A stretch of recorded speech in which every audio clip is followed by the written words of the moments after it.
Move the crowd. Finally made it. Crowd up. Finally made it. Yeah. Once again, it's on. What up, world? What's going on, Boston?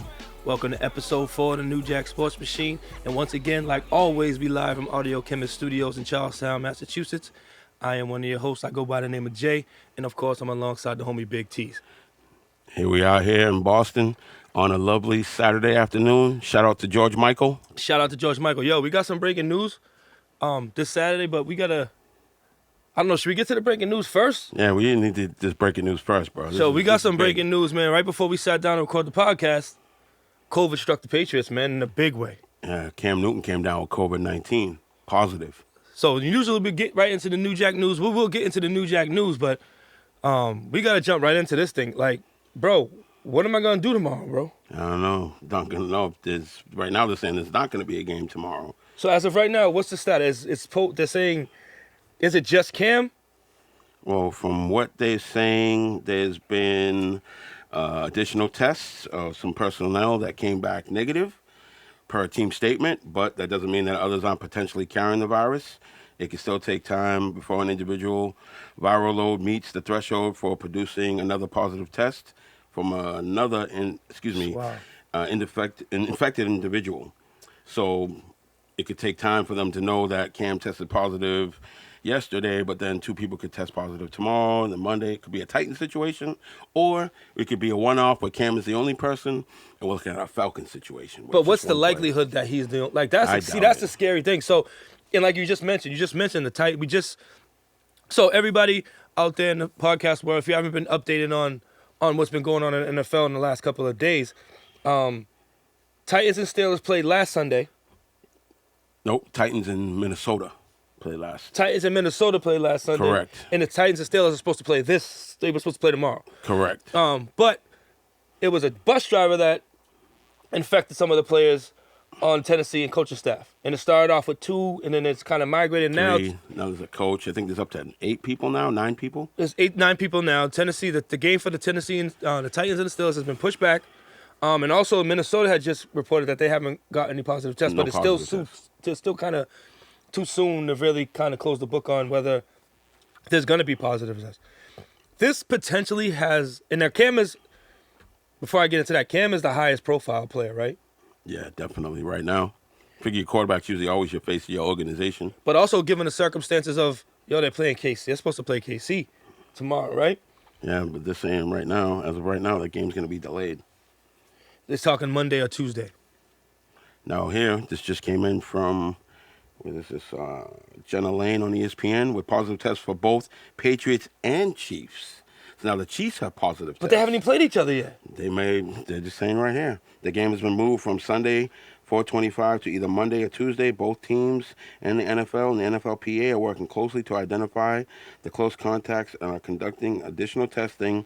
Second NFL game now has moved due to COVID. Now, remember our first episode, we were talking about playing football, and I said they may start, but they're not going to finish it. Here we are. The games are starting to be knocked off. Now, if you're starting to see one team has 1 guy, another team has 9 guys, Patriots and Chiefs have, X amount of people, who knows what that is going to add up to as we go down, and it starts getting colder outside. And the flu really starts kicking in. Yeah, we spoke about the fact that this is that time of year where even people that have symptoms they're going to automatically think it's COVID, but it might not necessarily be. The Chiefs practice squad quarterback Jordan Temu has tested positive for COVID. Run scout team QB for Chiefs. He was Cam Newton this week against the Chiefs starting defense. So how ironic. So the fake Cam got COVID and the real Cam got COVID. Correct. And they haven't even touched each other yet. Nope. Pause. Yeah. Nope. So that Kansas City positives are coming from a whole different. Correct. So my question is this. And if he's running the practice squad, the scout team, he's interacting with all the other players who play football, in the game. You can't social distance. Yeah. And then if you look at Cam, we talked about the handshakes. He got individual handshakes with all the different players. But this is the thing. I want to ask you, Tease. Remember all those supposed false positives that was coming back early in the season for the NFL? Mm-hmm. We weren't really getting any information on it. They were just telling us that they're false positives. They weren't saying what I'm trying to get at is, do you think that was some bullshit, like, just to make sure to keep the season going?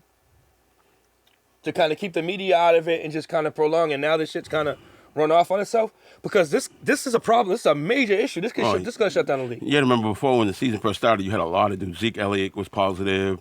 Andrew Whitworth from the Rams, he was positive. So there were a lot of players out there that were positive before the season even started. Yeah. And then, they self-quarantine themselves, and because they're tested more than anyone else. They get tested going in the building, coming out of the building. So I wonder how Cam contracted this if he's going in and out. And he said he hasn't really been in Boston, because I saw an interview the other day where they asked him, since you've been here in Boston, have you really gone out and seen anything? He says, nah. He says, Dollar Bill and Mickey D's got me busy in the playbook. He hasn't had the time. And if you look at the reports, he's constantly the first one in, he's the last one to leave. And you given. I think everybody is aware of the current situation in the world, right? But that 45 got 19, yeah. Yeah, and the most protected person in the world conducted. Yeah, just because he's the most protected don't mean he's most responsible. Yeah, exactly. So, I mean, I don't think it's necessarily like... See, this is the thing. If it was just about going out and being reckless, it wouldn't be a problem. Everybody just be more vigilant. But it's not about that. It's about... It can be the person that you pass in the hallway. Mm-hmm. It could be the person that... just touched the door right before you touched it and didn't wash their hands. And then pass somebody else who passed you in the hallway. You understand what I'm saying? And now they're saying that it's mutating, so it's adapting to, because the thing about people don't realize about this virus is that it wants to have carriers. So it's going to do whatever it needs to do to stay alive, quote unquote. Yo, this sounds like a bad 80s sci-fi movie, bro. It's like it's going to adapt. It's going to metamorph. It's going to morph into different forms in order to stay, attached to a host. It wants it. It wants you. It sees you and it wants you. Yep. I sees you and I want you. Chris Hansen? My name is COVID. Yo, I don't mean to laugh about it, but I think that we all know going into the situation that just looking at how things have played out and look how things is the current situation, it's kind of crazy not to think there wasn't going to be any COVID tests, right?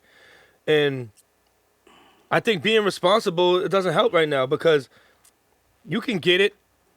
Nobody really knows a lot about this thing. And like you're talking about now,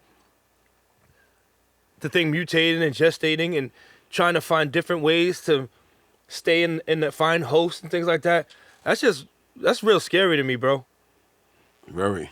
Very, and all the misinformation or the misdirection from all types of different areas, it's very misleading to the people. And the only way to 100% be sure is to just stay home, man. Just wear your mask. They got to shut it down. Because now, reading right here, 3 more Titans test positive. 1 additional player and 2 staff members test and that was positive today. So they're on the verge of an outbreak, pretty much. Yeah. So what do you? So I see what I see happening is unless, and this is a good point I think Jim Murray made, was, hey, you got practice players. If you're missing 8 guys, and everybody else comes back negative, and you're supposed to play on Tuesday, Patriots have, I'm using Patriots as an example. They have practice squad guys. They have guys coming back off the IR. But those guys were still around the rest of the team, though. Not the practice squad guys. Yeah, usually. they practice with them every day. True. So I'm saying if they come back negative. If they come back negative, but you just don't know right now, because you don't know. You could be negative today, and then tomorrow you could be positive. Because of the incubation period. So what the NFL needs to do really is shut this week's down. Get everybody tested, because you need 10 days, really. What is the gestation? It's 10 days or 14 days or something like that? Mm-hmm. So shut it down now and test everybody in the league right now. Don't you think? They still have to test everyone every day. And you can't have them go home, because now they're bringing it to their house. So how are you gonna do that? I wish I had an answer to this, bro. I mean, what would you do if it was you? If I was Roger Goodell? If he was Roger Goodell. You got to bubble it somehow. Better than what they're doing right now. Use my idea? Yeah, regional with the bubbles? conference, like the conference bubbles. NFC East, Divisional AFC bubbles. East, play in New York and play in wherever. You know what I'm saying? And then, the LA teams, San Francisco teams, you guys play in somewhere there. Midwest, you play in Indianapolis or Minnesota. Play in Vegas. NFC West, play in Vegas. Have everybody go to Vegas. Vegas has the facilities to house all those guys. But you got to think, it's 16 weeks, playoffs. But that's the only way it's gonna work. Yeah.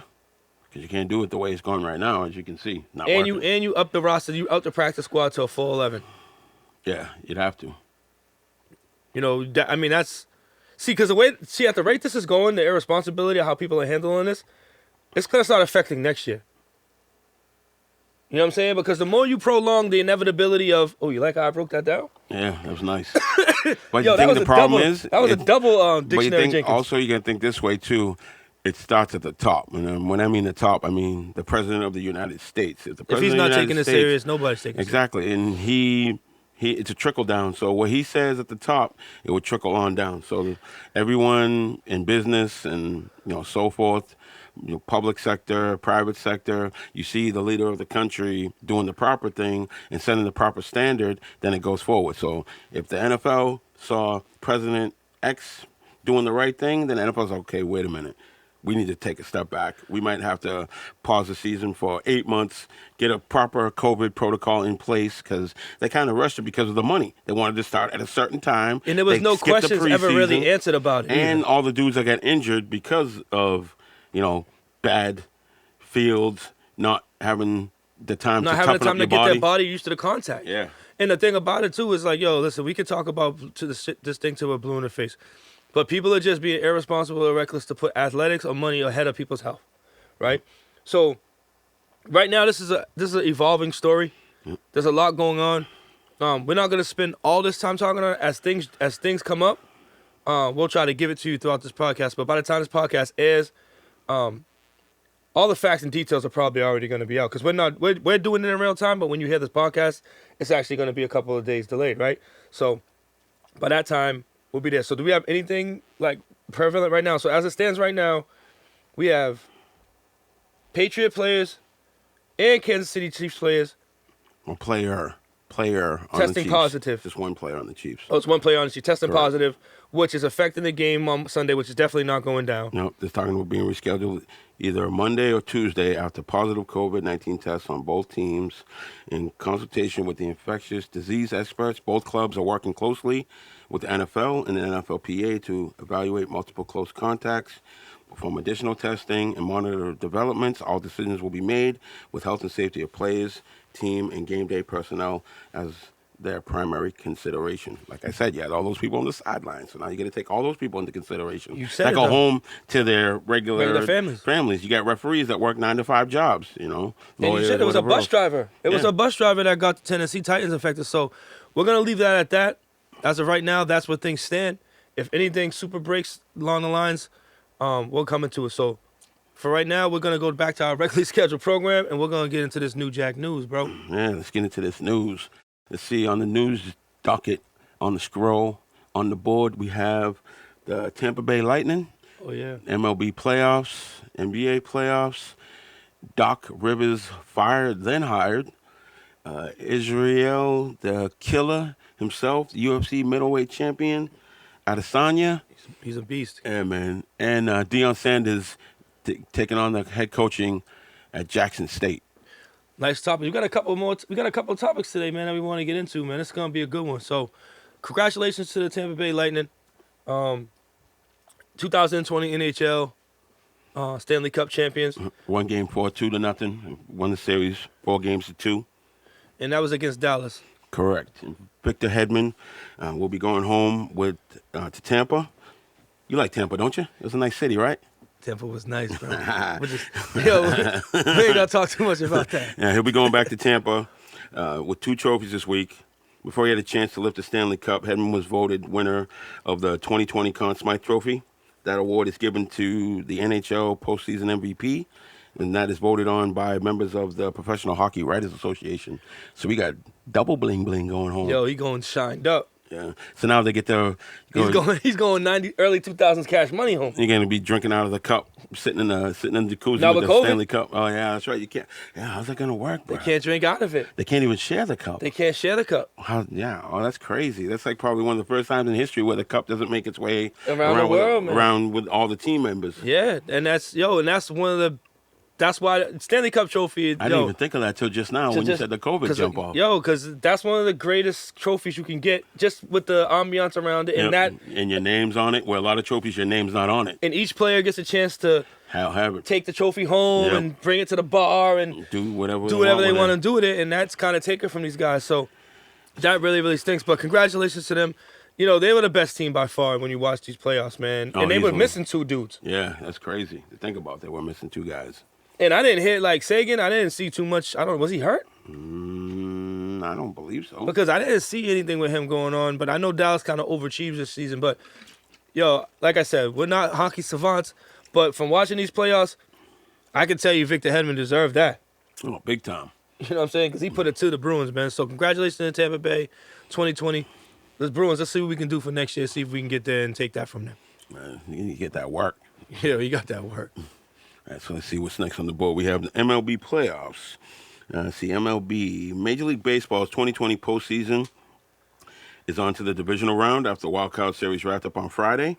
8 teams are remaining in the playoff bracket, and every game the rest of October will be played at a neutral site. Smart people because of the COVID. Yeah, but unless they bring that to them. Yeah, true. Now, the Yankees will face the top-seeded Rays, while the Astros will square off with the Athletics in the American League. And in the National League, the upstart Padres with your boy Tatis. See that bat flip the other day? Dude, my bat. We flipped that thing like almost a half mile, bro. Let me tell you something right now. If my bat flip game would be crazy. I'd be getting beamed like every other Thursday, though. You'd have to go up there with like an arm shield, leg shield. Dudes be throwing at you like all the time. My bat flip game would be sick. So who we got? All right, so the Padres will be taking on the divisional rival Mookie Betts and the Dodgers. That's going to be a great series, That'll be a nice one. And the Braves go up against the Marlins. Now, these playoffs are unlike any other in sports history. The expected postseason originally featured 16 teams. Major League Baseball will now hold the final 3 rounds of the 16-team 2020 postseason, the quote-unquote the divisional series, league championship series, and World Series at neutral site locations. Yo, this is good. You know, we all know what baseball stands for, super critical of baseball. But one thing I've kind of looked at with baseball is you got some what's prevalent with all these teams here is a lot of young athletes, a lot of young talent on these teams.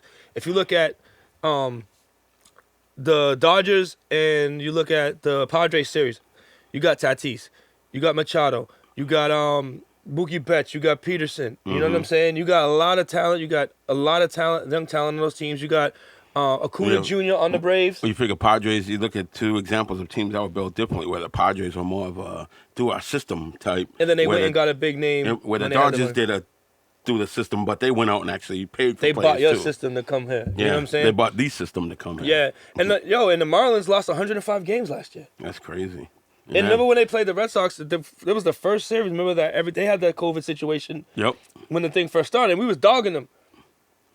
And they got a young team, and they end up turning it around.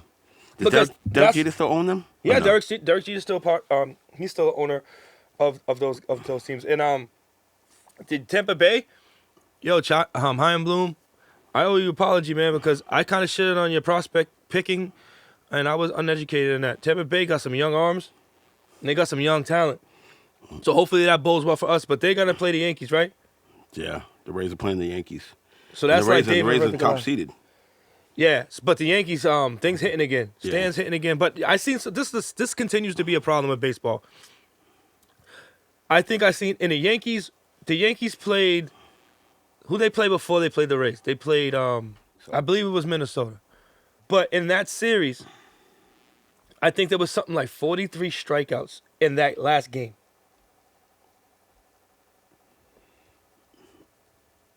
That's the Rays. That's the Rays.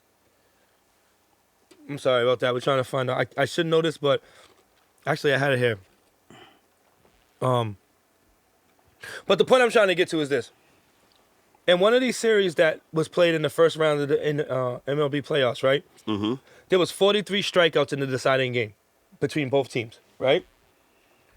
In 1976, the last year the Big Red Machine beat the Yankees, they had 37 strikeouts throughout total 7 games. So what that's telling me is it's either a strikeout Cleveland Indians. They play the Cleveland Indians. That's what it was. So basically what's happening is you're either getting a strikeout, your home run, or you're walking. Like they're not putting the ball in play. Mm-mm. You know what I mean? So it's bad baseball. And a lot of these games are going 4 hours. The average time of these games is 4 hours and like 10 minutes or something like that. Yeah, time of play is long. Who has time for that? Most kids don't. Most people don't. Oh, now with COVID, you ain't really going nowhere, so. But people are not gonna watch a 5-hour game where the ball's not in play. True. And you figure a lot of people go out to bars to watch a game, and you really can't do that. But even if it's an exciting game, like, you know what I'm saying? Like, even if it's an exciting game, it's a 4-hour game, extra inning game, but it's, you know, there's double plays, there's balls hitting to the gap, there's players running on contact. You know what I mean? Mm-hmm. Guys are swinging the bat and putting the ball in play. You get to see the athleticism of the outfielders. You might watch, but you're not going to watch no 4-hour and 50 game where these dudes are striking out 450 times. You're just sitting there. It's like a whole glorified home run derby. So while I'm optimistic about the playoffs as far as the young talent, baseball has to do something about the pace of play, and they have to do something about the style of play that's being taught at the youth baseball level. So you get pitch clock? No, it doesn't necessarily need to be I'm saying pitch clock, that way it speeds up the pitcher because then pitchers take too long and there's all that in between. Yeah, that batters too, but also stuff. you got to look. And you keep the batters in the box so they're not stepping out of the box because that has a lot to do with it too. Guys step out of the box. Then they step in, then they step out. They step but when in. you were in Little League, what would your Little League coach tell you when you was at bat? Swing the bat. Yeah. Swing the bat. See a pitch, hit a pitch, right? Now it's, don't swing the bat. Try to get on base. And the game is by suffering. any means necessary. Yeah, and the game is suffering, man. But I like the bat flip from Tatis. If it was me, bro, I would have did like, the drum major shit. That would have been me, bro. They would have been beating me every game from here to the next time I retire, bro. Do that, Nick Cannon. Straight up, man. So that's the Major League player. So who do you think? What do you got? Who do you got? I got the Dodgers. I like. I see Dodgers, Yankees. No, I got Dodgers in Tampa Bay. Do you? Yep. I got Dodgers in Tampa Bay. You know why? Because the Yankees, they're not consistent enough. They strike out too much, and they don't got enough. They got cold, but they don't got enough pitching. Yeah, they don't have enough pitching. You know what I mean? I don't know. They always find a way. Nah, I got Tampa Bay, and I got the ghost of George Steinbrenner come down. The ghost of George Steinbrenner will come down and buy everybody's players, man. Mm-hmm. But that's it for Major League Baseball playoffs. What we got next, big dog? NBA playoffs. NBA. I have to take back my prediction of Celtics Clippers I because neither one made it. Neither one of them made it. I roll with you, Clippers bro. choked, yo. They just choked up on it. Like I said before, I don't think they had enough time to play with each other, and the Celtics stopped playing with each other, like together.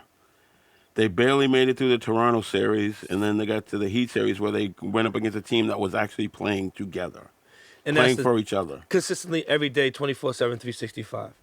And they went like it was a business trip. No families, no wives. You got to go down there like it's business because then you get distracted because one of the big things they were saying during the playoffs was you could hear players' wives chirping, how come you're not getting the ball? How come you're not shooting on the Celtics side?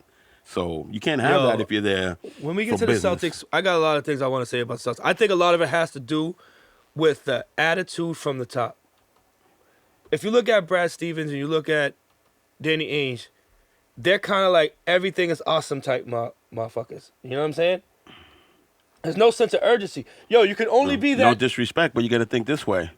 What is Danny Ainge's?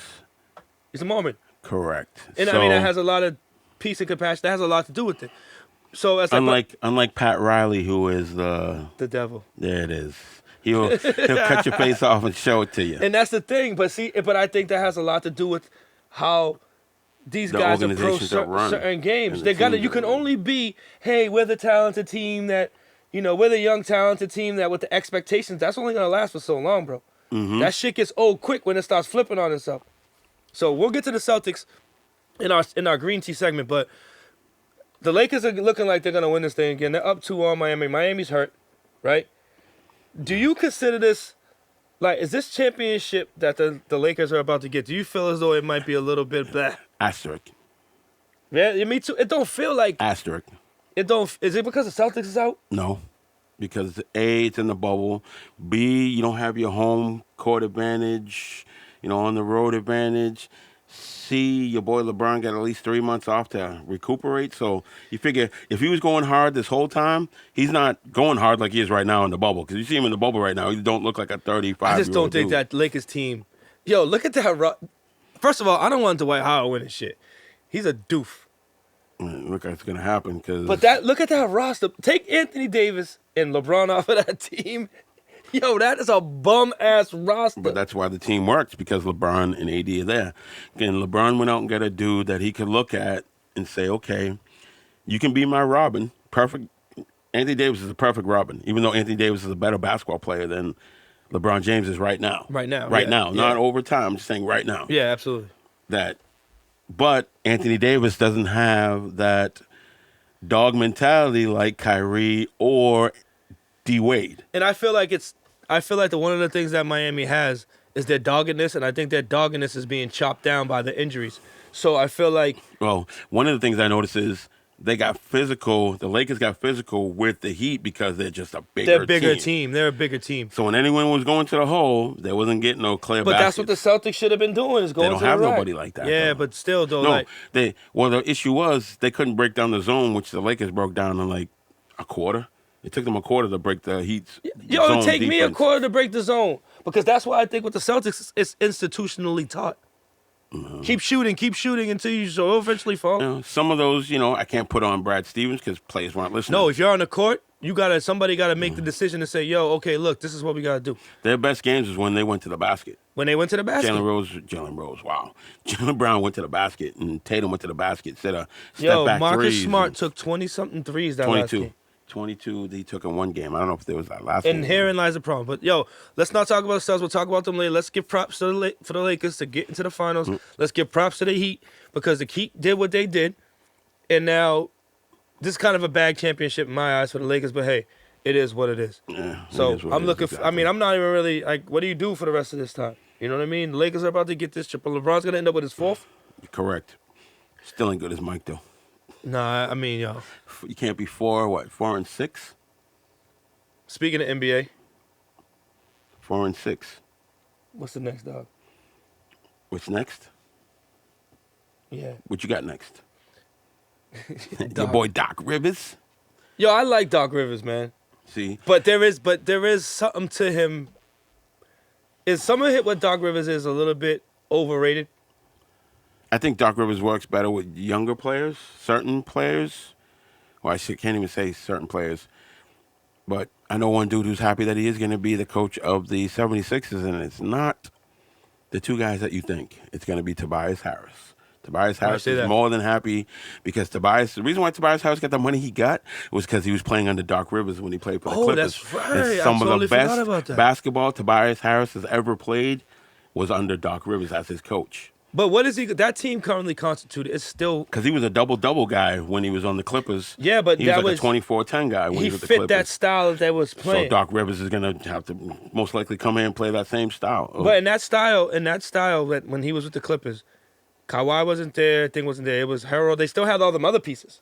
They had Beverly, Harrell. Well, that's when Blake Griffin was there with Chris Paul. Yeah, and they're throwing alley-oops all over the building. Yeah, I just think that team currently, I really do think, unless Ben Simmons comes back with a jump shot, I don't know how Doc Rivers is going to get Joel Embiid to play solidly in the post, get Ben Simmons to at least shoot a little bit, and the rest of that roster that's around, and what is he going to do with Al Horford? That roster is a culture, it's a clash. Yeah, it is. One of them dudes got to go. Like I said, one of the biggest mistakes, and I saw something today on Twitter where J.J. Redick said the Sixers effed up by trading him because he would give them perimeter shooting. You had to respect him being out there. So if Embiid got the ball, he knew of anyone on the perimeter that could hit a three, J.J. Redick's that dude. Every team needs a sniper. That's one thing the Celtics are missing. They need a sniper. One dude you cannot leave. Not Jaylen Brown. People say, Jaylen Brown. He's not a sniper. He's not a consistent He's not a dude that like Kyle Korver if he's hitting, you're like Klay Thompson or, those If he's hitting, you're like, okay. The Celtics are too streaky. Even George Hill. George Hill's a killer from three. You can't leave him alone. There's certain plays from behind the point line you cannot leave. The Celtics don't have that. Yeah, knockdown. And the Celtics need more rim runners. They only got one with Time Lord. They need more because the game is above the rim now. But Stevens got out like you played Enes Kanter in the third game, and he was a factor, and then you don't see the court no more. Oh, that's because Abadeja was killing him after a while. But he was able to bang him and get rebounds. They're just fouls to use. That's what I would have looked at it.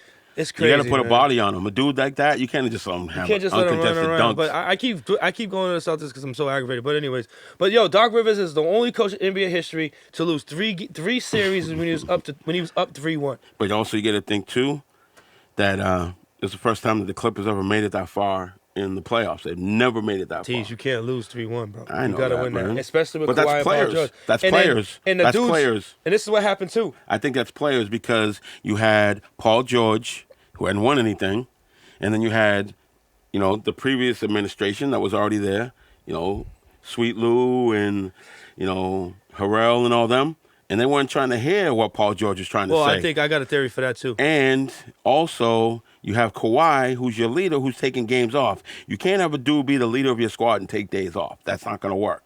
Because how's he going to come in and say, all right, we need to do this? I'm like, wait, man, you ain't been here for 4 days. Well, this is what I think. So how can you have a team currently constructed where Doc is your coach, Kawhi's supposed to be your number one because he's your highest paid player, he's your leader. He's not there. So now that leaves Paul George, who doesn't have the same cachet as Kawhi. Well, they didn't respect Paul George. Because this is what I think with the Clippers. That team last year went to the Eastern. They thought they were fine. They just needed one piece. They just needed one piece. They didn't need the second guy. They didn't need the two-piece with the biscuit. Exactly. Yeah, no water. So that's why they're saying that them dudes were salty who feels like they were better than Paul George. And Paul George is coming out his face talking kind of crazy at times. Yeah, but you can't. You're not Kawhi. Like, you know what I'm saying? You still got to play your role. Because them dudes did work. But that comes down to leadership. But we know that was fool's gold last year with the Clippers, right? Not necessarily. Well, you got to think, too, this year they didn't have a lot of time to play together. If you look up how many games they played together, I think they played less than 30 games together. The bubble affected them, but still, dog, 3-1, you got to win that series. True, but Nuggets were hot. Look, Nuggets did to a lot of people. 3-1, you got to win that. True. You know what I'm saying? It. They did it and you had an example to live by. And look, the Celtics almost lost 3-1. And the Celtics almost lost to you, and my thing will be the same. I think that, and they said that Steve Ballmer was heated. You seen that report? He spent all that money. No, he was heated that Doc Rivers told him that Michael Porter Jr. was undraftable. Oh, yeah, because of his back. Yeah, he wanted Michael Porter Jr. So, and Steve Ballmer, one thing about him, he's not going to tolerate losing. He don't want to be second place. He don't like that. And so who do you think is going to step into that spot? D'Antoni. He's the only dude out there. He's going to probably want a high-profile coach. Nah, they should go after Stan Van, or they should go after Mark Jackson or something like that. Mark Jackson is not getting the job, bro. D'Antoni wants to come. You already know why Mark Jackson. He's gonna come around and have them dudes shooting threes and all types of crazy shit. They don't have any three shooters, and they don't have a point guard. That's another problem. One problem with the Clippers is who's their point guard? Yeah, they need a real point guard. Patrick Beverly is a nice defender. off the bench defender. They need somebody to facilitate and get the ball to Paul George and things in certain situations. Correct. They had no point guard. You look at their offense. Their offense was run by Kawhi. You can't have him running the offense. He's not a point guard. Yeah, it's true that. And he bricked a lot, so he choked a lot. He tried to put him on the same level as LeBron. He choked in that last 2 games. He was like 6 who I might go? 18. Who's Popovich's assistant? Because all his assistants, Budenholzer's assistant, Nurse is an assistant of his. Yeah. Bruce, the one who just got fired in Philly. What's homeboy's name? Brett Brown. All those are assistants of Pop. So I go to San Antonio and get whoever his assistant is. I get Pop. Yeah, for real. So let's talk about your man, bro. Israel. Yeah, man. He found a way to keep his title. So tell the people who he is. Israel Adesanya, UFC middleweight champion of the world. I think he's half Nigerian, half New Zealand. Well, he was born in Nigeria. His parents defected to New Zealand. And he went through a lot of stuff. For people who don't know, New Zealand and Australia, hyper racist, you know what I'm saying, places. And he's dark, so he got it. And anytime there's an immigrant coming from somewhere, we see that example here. Yeah. They get treated a certain way. So he started fighting. And he's young. He's brash. Would you consider him the Muhammad Ali? Well, I'm not talking about the cultural. No. I don't mean in the cultural aspect of far as activism. Okay, I see. All right, I'll back off because I see you're already getting ready to go crazy on me. No. Because you don't want to. I mean, I should be more careful of comparing anybody to Ali. But the thing about it is he's very brash, he's very confident, and he rubs people the wrong way. Yeah. But he's super nasty with them hands and them feet. And the funny thing is he's a white belt, so people always make fun of his jiu-jitsu game. But they can't get him on the ground. Correct. And they always make fun of his jiu-jitsu game because he's a white belt, but it don't matter because that's only one phase of MMA. But that striking is crazy. And he's so he fought Paulo Acosta, right? Yep, he fought Pablo Acosta. And they had a very contentious, like, this was no play like for the show disdain. This was real. This is true smoke, right? Yeah, disrespect to the fullest. And Acosta's a Brazilian guy, big muscular dude. He was choking and knocking everybody out. And he was calling him small, right? He said he's too skinny. Skinny. And at the press conference, he threw a white belt at him. That's why that white belt, he threw it at him. Oh, okay. Yeah, because he's like, I'm a black belt. Costa, he's disrespected him, by saying, you're not on my level. That's why he threw the white belt at him because he's only a white belt. Yo, if you come in there throwing white belts at people, but you can't. It don't matter if you can't get him to the ground. What's that jiu-jitsu don't matter? Because in the fight, right? And this is a lot of what was making so intriguing for me for this fight was the difference stylistically, the differences, the body type, and it was about range for Asana. Right? Asana, it was about range for Israel, and it was about the power. Proximity. Yeah. The power of Costa. But this is another thing I think, and I equate this to Floyd. Sometimes do see there's a thing called strength, and it's wiry strength. Like Tommy Hearns, he wasn't an Adonis as far as his body, but he had that thunderbolt. And he was a wiry guy. Yep. So sometimes you see a tall, thin guy, and you think that, I can break him down, or if I get... But you don't know he got that zap. You know what I'm saying? And Israel, first thing, he tacked his legs, right? Yeah. Incessant kicking of the legs, like where Costa almost couldn't stand up. And then they ended up, finishing off the head. Because once the legs go, the head goes next. And they ended up knocking him out in the second round. So do you think he is... remember the Anderson Silva fight, right? He whooped Anderson Silva, too. But I'm saying, do you think that was sort of a passing... Let me take that back. No, he beat him. But he was older. Anderson Silva was in the back of his career. He was done. To me, that looked more like of a passing of the torch type of fight. Correct. You know what I'm saying? Like, Anderson Silva knew this guy was the next young lion, and he'd pass it to him. Herein lies the question. That Acosta dude, I was like, I was worried for him. Like, not worried for him in the sense, but I was like, this is going to be a tough one for him. But he zapped. He broke him down. To the very, see how that sound? A little rational. Yeah. You know what I'm saying? He broke him down. So, where do we go from here with him? I think he's supposed to be. They're talking about him fighting Jared. Sorry, the winner of the Robert Whitaker and Jared Cannonier fight on October 24th. So I don't know much about about he's already fought Whitaker. He fought Whitaker before. Asanya fought Whitaker? Yeah, Correct. He beat Whitaker. Yeah, by decision. Yeah. But I don't think he was satisfied with his performance when he fought Whitaker. But I don't know much about... I'm not going to lie and say I know anything too much about this Cannonier guy, but I do know Whitaker and I do know Asanya, so... No. Now, John Jones... Cannonier, hold on. Cannonier said he will destroy Whitaker on the fight on Fight Island next month, and if that does happen, promoting Cannonier to the number one contender spot is a no-brainer because he has been a monster since moving down to middleweight in 2018. Now, if Whitaker wins, it's less than a no-brainer and Asanya just beat Whitaker for the title less than a year ago, so it'll be a rematch.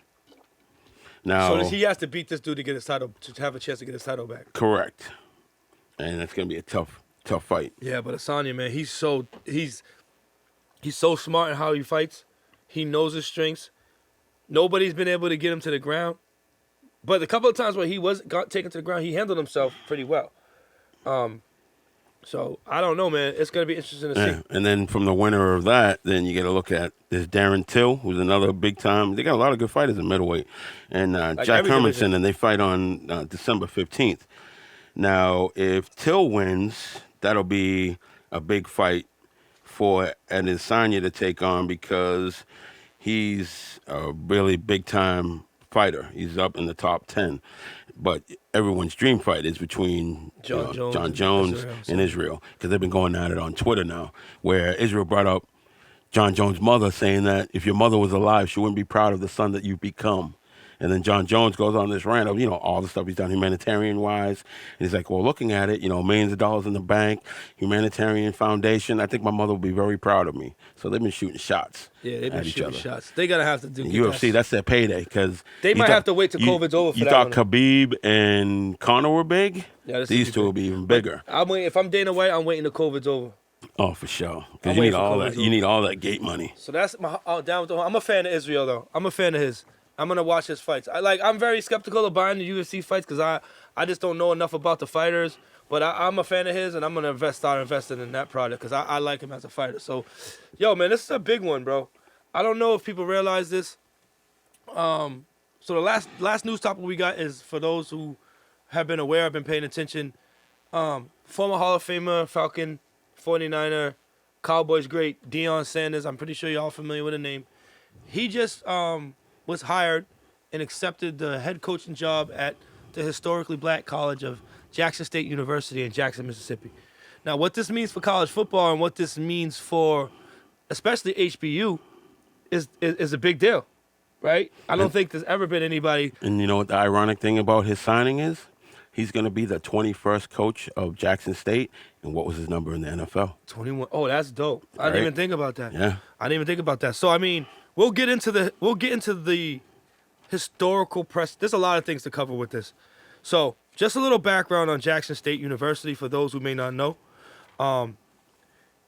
Jackson State University was established in 1877. It's 142 years old.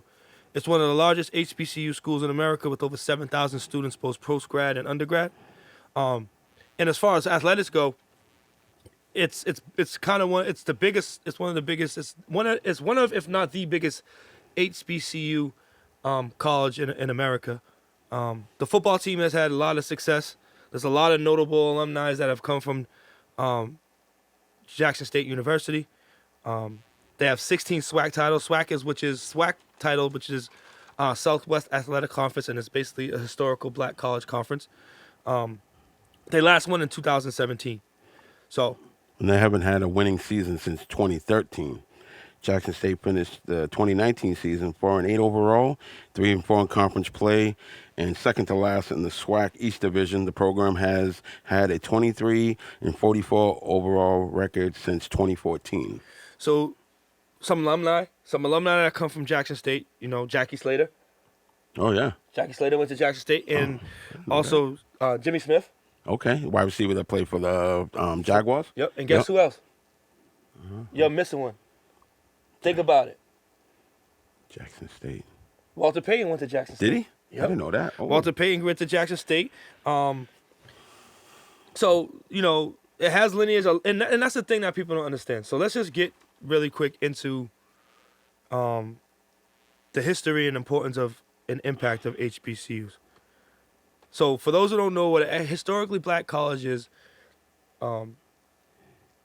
historically black college was established in the 1800s, when segregation and things like that were prevalent, and after the Civil War and slavery was taking place, after slavery was supposedly abolished. Obviously, you know, a lot of colleges weren't accepting African Americans, so the Morrill Act of 1890, which required states that had colleges of higher learning that were segregated to provide funding for land grants for people to start historic colleges to teach African Americans at the time. And that culminated in 1980 with Jimmy Carter signed an executive order to provide federal funding to HBCUs. So you got people like a lot of prestigious people have attended black colleges over the history of the world. So we're not just talking about sports figures. We're talking about political figures. Oprah Winfrey, Martin Luther King, Coretta Scott King, Bill Cosby. There's been a lot of historically, black schools that have been at the forefront of a lot of civil rights issues and the advancement of black people. I did some research, Tease, on this because I really wanted to kind of make people understand the importance of HBCUs. I know a lot of people that have attended HBCUs. Yeah, you left out your boy Samuel Jackson. I mean, Sean P. Diddy Combs. Sean P. Diddy Combs, Howard University. There's a lot of people that have attended HBCUs, and but let's talk about the cultural importance of this. Is that a lot of these institutions, when you stack them up academically, they rank with the best institutions in the world, right? And it's a certain level of pride that comes when you attend one of these universities. And it's responsible for the upliftment of African Americans in this country in ways that most people don't really understand. And a lot of it depends on federal funding. So when Donald Trump comes out and he says that he's going to allocate a certain amount of money for HBCUs, the reason why it resonates with people in that department is because they're the ones that have to deal with the cutbacks and the ability to be able to keep those schools relevant, right? So Yeah, you figure Spike Lee came from an HBCU. Spike Lee, Yolanda Adams, Wanda Sykes, Jackie Reed, Randy Jackson from A-Dog. Yeah, not Randy Jackson from the Jackson 5. Pam Oliver from the NFL, Lionel Richie, Roberta Flack. You go down the list. So that's like, Tom Joyner, Ruben Studdard. Mike. So that just names a few. But really quick, Tease, before we go into this, I just want to let people know, for people that want to understand why it's so important for HBCUs, I'm going to break it down for you with some facts that I found today. All right? When I did my research. So HBCUs make up only 3% of the four-year schools across this country. However, they produce 80% of the nation's black judges, 50% of the nation's black doctors, and also 50% of the nation's black teachers. And 27% of black Americans that attend with college degrees, they earn those college degrees from HBCU colleges. So that's a big effect on when we talk about black excellence.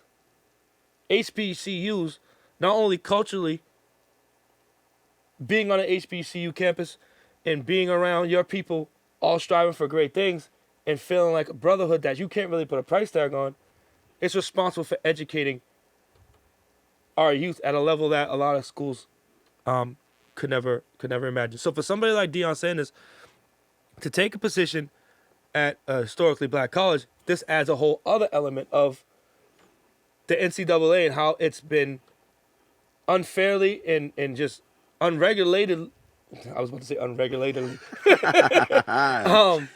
Just taking advantage of black athletes. Maybe this is the opportunity for athletes to go play with somebody that can pipeline them just as well as an Alabama, a LSU, a Arkansas. And what that would do, that would bring money that's desperately needed for these HBCUs to remain relevant and remain functioning to operate. I think Alabama made, $150 million just off the football program last year? Yes, sir. Could you imagine the impact that would have on a Jackson State, on a Grambling, on a Howard, off of Winston-Salem State, off of I said Grambling, off of a Southern. That money, that influx of money could change the world. It really could. So it's really good to see. I'm glad that he take it. I would like to see more athletes take an opportunity with an HBCU.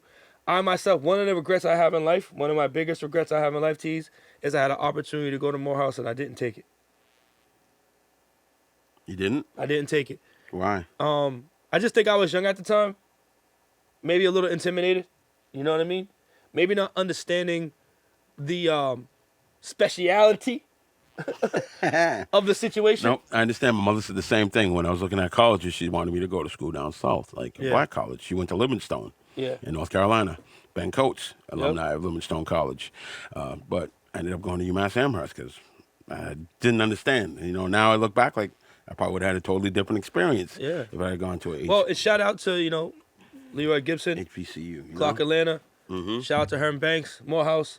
Shout out to my cousin Lou Ford, who went to Howard. So HU? Yep, he went to Howard. So, and also, too, what's the kid, Mikey Williams, who listed HBCUs in all his top fives? Correct. What's the kid that signed to Howard, the top 5 recruit in the country that signed to Howard, Theon Maker's little brother? Theon Maker's little brother. He committed to go to Howard. Yep. So these couldn't be ground shifting type of situations. And with Deion Sanders, somebody of his caliber stepping in to take a head coaching job at an HBCU, he doesn't have to get the whole pie of the athletic talent to affect change. All he needs is a couple of guys to take the chance.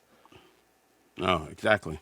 And now with his name on there, that hopefully they'll be the gateway for, say, other former players to say, okay, instead of looking the big college route, let me go back and get back to an HBCU. And since the beginning of time for black people, right, it's always been the adage of what if we were for us by us, right?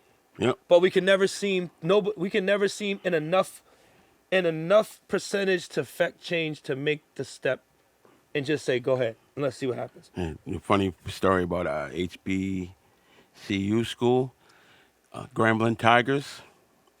They had a dude that was a white dude, went to school there. Yeah, He's called the Great White Hope. You know who played him in the TV movie? Who? Bruce Jenner. Oh, shit. Yes, sir. Oh, shit. Yeah. It was back when John Robinson was the coach. John Robinson was somebody that I always wanted to play for. Somebody that my dad and my uncles always talked about. So, rest in peace to John Robinson, man. And shout out to all the HBCUs out there. Doug Williams. Shout out to all the, the Black Greek organizations. Step it. You know what I'm saying? We appreciate y'all, and I look forward to seeing what this brings. I'm gonna be watching with a tentative eye. So that's Deion Sanders, and that's it for the news, dog. Yeah, let's get into that meat. Let's get into these. Let's go with the Bruins, man. The Black Guys, really quick. They were eliminated, but there's some news with the Bruins that we want to kind of touch on. They're talking about giving Krug I think it was 6 years, $39 million. Yeah, they said something like that, like a six and change.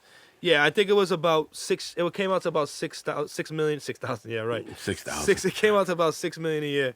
So Torrey Krug, he's a forward. He's an undersized forward for the Boston Bruins. He's 29 years old. Defenseman. I'm sorry. But he's a offensive defenseman. He's a specialist. He's an offensive defenseman. He's more of a scorer than your classical defender like Chara. He's not like banging up against the boards. He's more of a scorer type. Type. There's always he's a specialist for power plays and things like that. Yeah. Now my question to you is, I got some stats. So I did some research. You know what I'm saying? Numbers. I went to the Googles. All right, so career stats for Torrey Krug. He's played 523 games. He got 67 goals, 270 assists, which is pretty good, right? Mm-hmm. 337 total points. He's a minus 23. Damn. Playoffs. He played 75 games in playoffs. He got 11 goals, 41 assists, 52 points. He's a minus 4. That's not good. I'm not saying if it's good or not, but I don't know if that's worth $6.5 million a year. True. Because it's not but about... that's the going rate for defensemen. And, his age, where he is. Is it, though? That's about If you look at other defensemen around the league, that's about what they're getting. His age, where he's at, his numbers, it's about right. You're not paying more than what the average is. Okay, but if that right there prevents you from being able to trade for, like, Eichel, is it worth it then? No, of course not. It would be worth it if you didn't have Krejci with $7 million. You got Tuukka with 10. Tuukka may be gone though. Now, if that happens, then maybe I'll be willing to allocate some of that money. And they're listening to possible trades on DeBrusque and Carlo too. So because they're not going to trade Marchand, and they're not going to trade. They're not playing Pasternak either. No, but I'm saying they're not going to trade. They're not going to trade Marchand. Yeah, Marchand not going to trade Bergeron. If they trade Bergeron, they're saying basically we're rebuilding. Does that make sense? If they was even entertaining trading Bergeron, it's basically saying like, yo, we're rebuilding. Because you figure if they trade DeBrusque and Carlo, they're Boston's 2 best picks from 2015, and both shown that they can be legitimate NHL contributors. But do you need both of those young guys, or could you flip one of those young guys for actual like a offensive star goal scorer? Because that's what they need. The defense is horrible. The defense wasn't bad, but they don't have they don't really have too many dynamic. Well, you figure DeBrusque in particular, he's been inconsistent though he tallied just 4 points, 4 goals and 0 assists in the Stanley Cup playoffs, and he scored 8 fewer goals this season than last season. So that's a downward trend. He may be the. But that's not going to get you as much value as the guy that. But he's only like a third line left wing on a good team. See, that's what it is. They got a lot of those third line guys, second line. You know what I'm saying? Third line guys. Because third line defenseman. He disappeared in the playoffs, and he'd take the puck wide, and then he'd die with the puck. He really wouldn't do too much with it. Yeah, he wouldn't go into the corner for it. You know what I'm saying? And I think Bruins are caught between what type of style they want to play. You know what I mean? Those are the 2 top assets. They're both 23. They're not going to trade Charlie McAvoy either. They're not trading Charlie McAvoy. Because the Oilers may be a team that they could possibly think about trading with them. Because DeBrusque is from Edmonton. Yeah, but who you going to come back? Because they've had opportunities to get picks. I'll take some picks. Yeah, but is this dude going to hit on the picks, though? It's only one way to find out. Yo, because that dude's track record of drafting is not that. I mean, he drafts serviceable players, but he hasn't drafted a star yet. Yeah. I mean, McAvoy's supposed to be, but maybe because of the injuries or whatever, he hasn't. He's still young too. I think he was playing when he was 18, so we still got some time. But hopefully, it's going to be this is a big offseason for the Bruins. Are they going to take that next step, or are they going to take that step back? Yeah. Well, you figure, if he does trade DeBrusque, Don Sweeney may have, if he doesn't trade him to Edmonton, he'll have some other suitors because they got to build a better roster to try to get back to that cup after getting washed by Tampa Bay. Yeah, they got exposed. That team was playing over it. That team was playing over its head. They need a goalie, and now that the Bruins have gauged Tuukka Rask's trade value, he's, Tuukka Rask, statistically the best goalie in Boston Bruins history. And he had a pretty good season this year, which came in second place in the Vezina Trophy. But, questions still debate around his future. Is he still going to be here? Is he not going to be here? He's got one more year left on his $7 million on his contract that carries a $7 million cap hit. So what are you going to do with that? Trade him. You got to trade him. You got to trade him. I mean, he can't come back. Because he's the second highest on the team, that cap hit. Well, from what I understand, they have two guys in the system that they really, really like, but none of them are ready to play yet. So maybe you trade him, and then maybe you get a lesser goalie, but... He's 33. Yeah, he's 33 years old. Maybe you trade him. Maybe you sign a lesser goalie to get you through to one of these other two guys that's ready to step in. Because they got to turn over this roster and get more bona fide talent. You know what I mean? Yeah. That window with Bergeron, Krejci, Chara, and all that, for them to get multiple... But the thing is, the Bruins are in win now mode. But so they're really not, though. But they're really not, though, because that window's closed. That window, they got to accept the fact that window with Bergeron, Krejci, and Chara and them dudes is close. Well, you still have McAvoy, you still have Marchand, you still have Pasternak. You still have DeBrusque, you still have the kid from here, the kid from Weymouth. So who are you going to get out Charlie Coyle. But you think who are you going to get to replace Tuukka? You're not going to get another Tuukka back. You're going to get 75% or 80% of what Tuukka was, but you're just buying your time because you're still young. You have time for one of those goalies to develop. You get rid of some of those big contracts, and then maybe you go out and you sign a goalie in a couple of years that can be the final piece. Well, there's some free agent goalies out there. Rob Lerner, Jacob Markstrom, Brandon Hope. I'd look at. Brandon Hope. Brandon Hope would be a nice little signing. He would be a nice signing. But they need a goaltender of Rask caliber, though. You can't go backwards. They can't.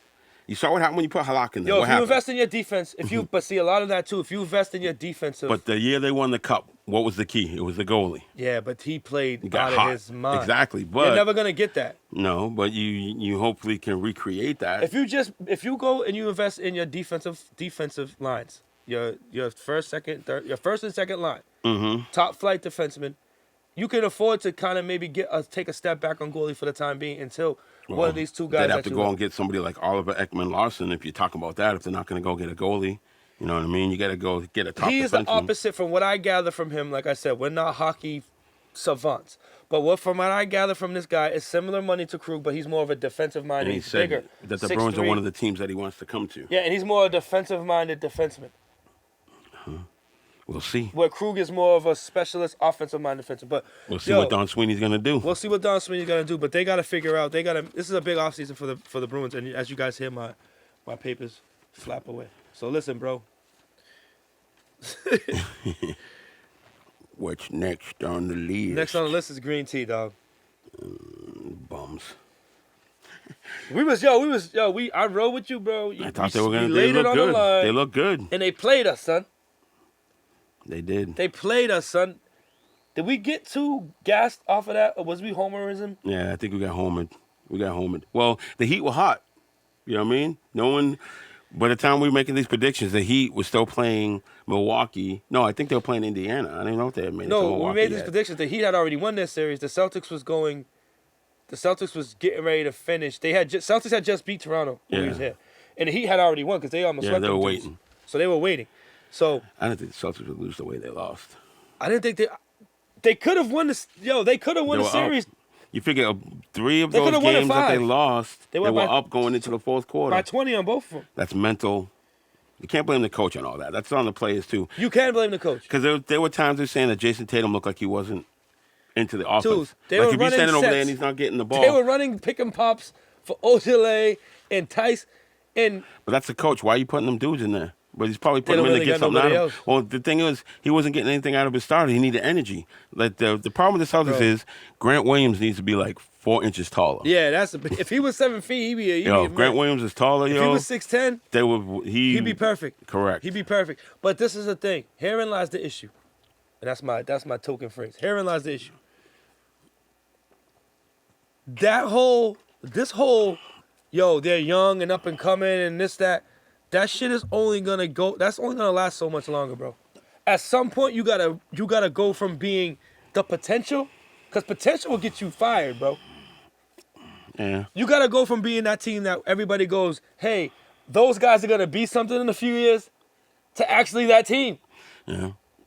Like I said, Brad Stevens has not yet had a full season with these players that Danny Ainge just brought in, where everyone has been healthy. Like, everyone's all been healthy. Whether Kyrie, Gordon Hayward, whomever, Jaylen Brown, whomever. He's never made it through a full season having a full complement of tools to where he can run the offense the way he wants. He can have his, and I know injuries are part of the game, but to have a dude be out twice. We know they didn't have no bench, and we know they were playing with house. No size. They were playing with house money. No size on the bench. But when it's laid out there for you. But you thought you were going to get more from Enes Kanter. But when it's laid out for you, Tease, you got to take advantage.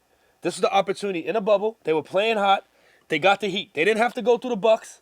Yeah, but if there would have been the Lakers and the Celtics, but still, you could still say that because they've been to the Eastern Conference Finals a couple of times. 3 times. It's the 3rd time. Now you could see a progression. Okay, But you got to think also this is a new team. You added Kemba Walker, so it's not the same team. It's not the same team. Brad Stevens got to tell them dudes, stop shooting threes when we're missing 20. We just missed 20 in a row. Go to the basket. And Kemba was injured. Brad Stevens got to teach them, I know this is our system to shoot threes, but they're running a zone on us. Maybe he's not that coach. He's not. And it's his demeanor. Him and Danny Ainge's everything awesome's demeanor is what is allowing these young guys to just settle for second place. For just settling for, we fought against Toronto. Like, the championship wasn't Toronto. Nope. But that's how mental it was for them. That's how it felt. In order to ascend to the next level, you got to have a sense of urgency. And Marcus Smart got to stop thinking that he's a scorer when he's not. Marcus Smart needs to go, Brad Stevens or Danny Ainge needs to call up Chauncey Billups. And they didn't have Chauncey Billups. Because if Marcus Smart looked at Chauncey Billups and how that's who Marcus Smart is. Mm-hmm. He could be Chauncey Billups better on defense. Chauncey Billups missed a big shot. That's not Marcus Smart. Marcus Smart hits a big shot. Defensive-wise. Chauncey Billups' game is totally different than Marcus Smart's game offensively. Chauncey Billups went to the basket. He used his size. Correct. When Marcus Smart goes to the basket and uses his size, he gets 2 or he gets fouled. If Marcus Smart takes 2 steps in from the 3-point line, he knocks the jumper down. That's not the way the league is now. Everyone lives behind the line. Live and die by the 3. And he can't be the little maniacal leader that like we talked about the other day when people were talking about Cam and his leadership ability. And I said the first podcast, it's one thing to be a leader, but will people follow you, and if you lead, are you leading them in the right direction? Consistently. Marcus Smart will lead, and he'll come in, he'll give a big speech, and people will show him love because he's doing, and then he'll lead you in the wrong direction by, Cheatham, give me the rock. I'm shooting from deep over here in the corner because we need to get this game. You're not that guy, bro. Well, you look at it as, I think in his mind, and looking at a few of the games where dudes are just standing around. He's like, all right, if y'all not going to shoot, because in that Toronto series, he kept them in that game where if he didn't shoot, they would not be where they wouldn't have made it to Miami. But you know the difference between that Toronto game is? He was knocking down the shots. Correct. When he's not knocking down. But that was that whole squad. They started settling for threes. I'm like, why aren't they not going to the basket? I didn't understand why they weren't going to the basket. Exactly. You're missing getting no points. The Heat are coming down and hitting the 3, so now you're down even more. So or now they're coming and going straight to the rock. Exactly. And they're getting easy baskets. And, don't get me wrong. Marcus Smart, if he gets his screws tightened a little bit, he's a dude you want on your squad, but he can't be unsupervisedly the leader. He thinks he's the leader. He needs a more dominant personality in He's from the old guard. Need Perk. Jaylen Brown, Jason Tatum are the new guard. Have Perk come sit on the bench, just like Thing has his. Just like Thing has Haslam sitting on the bench, Miami. But that's different because he played for him where Perk never played for Brad Stevens, so it's different. Yeah, that's true. You know that's true. But the thing, too, is also, you'd have to have Doc Rivers come. This is the thing with Jimmy Butler. Jimmy Butler is a leader that he realized he got to push his dudes, but he also realizes that, yo, it might not be it's this person. Let me get Tyler Hero off. Like I said, the Celtics don't have a leader. The guy that should be doing that is Jason Tatum because he's the best player on your team. But you can't do that if you got a dude that you're afraid of. And Marcus Smart. I think it's his attitude, but it's Jason Tatum's attitude. He has the whatever, yo. I don't think so. He's a Dookie. What do you mean? I think if you want to wait, what are Duke dudes like? What was Kyrie like? Think of all the Duke players and how one off they are. No. How one off they are. Not say soft as cream puffs. They're just different. Yeah. You know. But this is the thing. Jason Kidd. If you're a young kid, if I'm a young kid and me and you on the same team and you're the veteran, and you're this monstrous personality that kind of controls everything, and I'm sitting over here trying to take on a leadership role, and I'm saying, yo, we got to go to the basket. But then you come in, you're like, yo, and I'm intimidated by you. And you come in, you're like, nah, you're going to overstep what I'm going to do unless that energy is taken out of the room. You got to match the energy. But that's what Jaylen Brown tried to do. They said Jaylen Brown was the locker room lawyer. That's what So he's like the in-between between Marcus Smart and Jason Tatum. And so that's he's like the problem. In-between. You have to have one. Everybody has to know that Jason Tatum.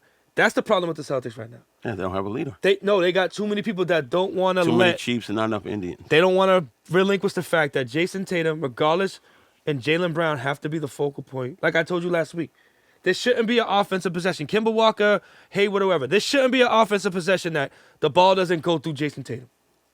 Yep. And that's what they got to figure out this offseason. Now, last question before we go, because I don't want to spend a whole bunch of time.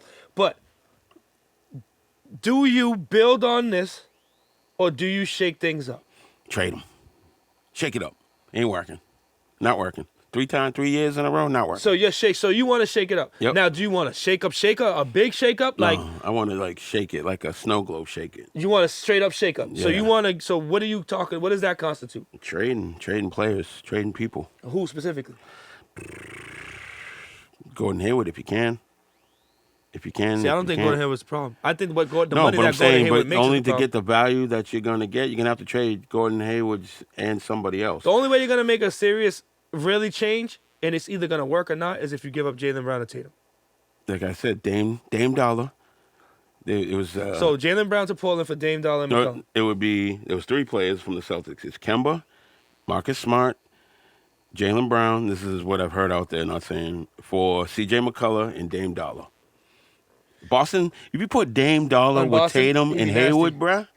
No, I would give up. Because think what Dame was missing in Portland. What's he missing? The other two guys. The other 2 guys are here. They're ready. The other 2 guys are here. I would give up Kemba, Jaylen Brown, and I don't really want C.J. McCullough. I'm not a big. I think he's hurt. You need perimeter shooting, and the Celtics don't have that. They already got too many guys of those. Who could shoot threes in the Celtics? No, but I'm saying they already got too many wing players. No, but you need dudes that can. I don't care about the wing part. I need you to shoot from the wing. You can stand on the wing all you want. Plus, he makes way too much. Yeah, he makes a lot of money. I'd rather give up. They're over the tax anyway. This is what I would do. I would give Kemba, and either Kemba, Hayward, or Kemba and Jaylen Brown, and maybe a pick.